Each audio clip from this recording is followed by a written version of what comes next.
नमस्कार, मी शमिका. आईच्या रसोईमध्ये आपलं स्वागत आहे.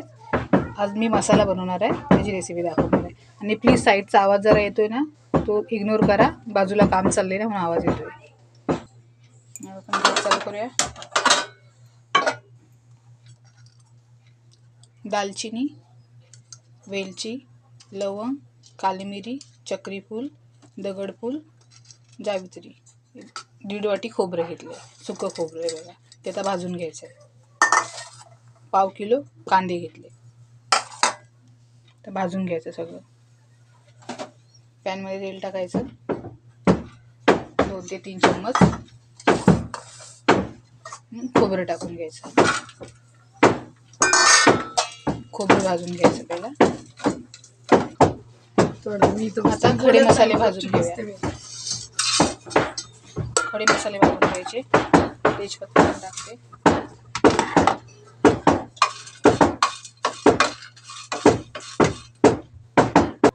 हे बघा, छान भाजलं आहे आपलं. आता काढून घ्यायचं, खोबऱ्यामध्ये काढून घ्यायचं. 2 ते 3 चम्मच तेल टाकायचं. तर कांदा पण भाजून घ्या.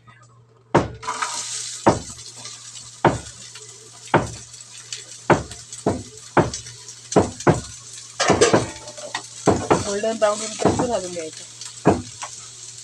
हा कांदा आपला गोल्डन ब्राऊन झाला आहे. आता अद्रक आणि लसूण टाकून घ्यायचे बघा.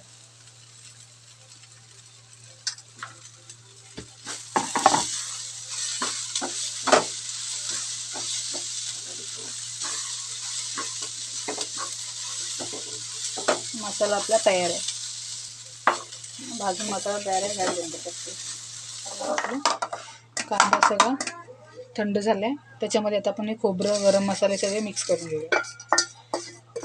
एकत्र मिक्स केलं की वाटण मिक्स छान होतं ते.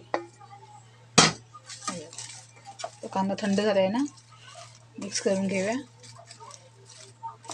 तेव्हाच मिक्स नाही करायचे, कारण मग ते गरम मसाला खोबरं नरम पडतं त्याच्यामध्ये, कांद्यामध्ये. आता असं वाटतं ना, मिक्स करून घ्यायचं. तर मिक्स करून घेतलं ना, आता मिक्सरला लावून घेते. असं भांडं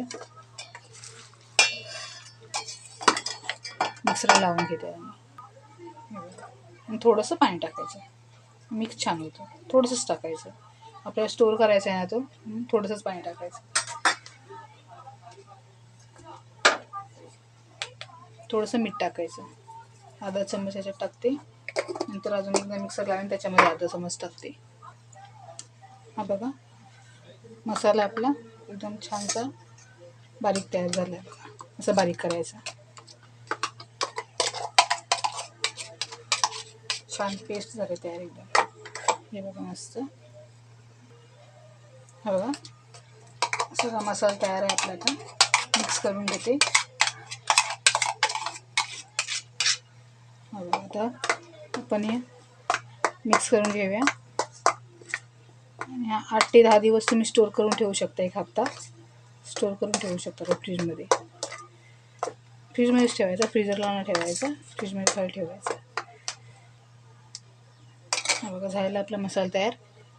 रेसिपी आवडली असेल, लाईक करा, शेअर करा, सबस्क्राईब करा. थँक्यू.